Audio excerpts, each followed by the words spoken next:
मुझे बाहर क्यों निकाला घर से? आपने भी तो खुद को चुड़ैल बना हुआ है घर में। आप खुद होंगी चुड़ैल। बुरी बात रायका, ऐसे नहीं बोलते।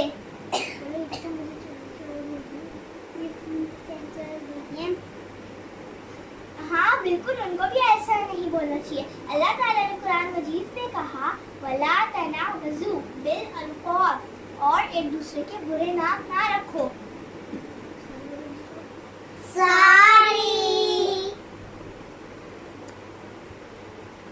वीडियो अच्छी लगे तो सब्सक्राइब एंड लाइक ज़रूर करिएगा। अस्सलाम वालेकुम।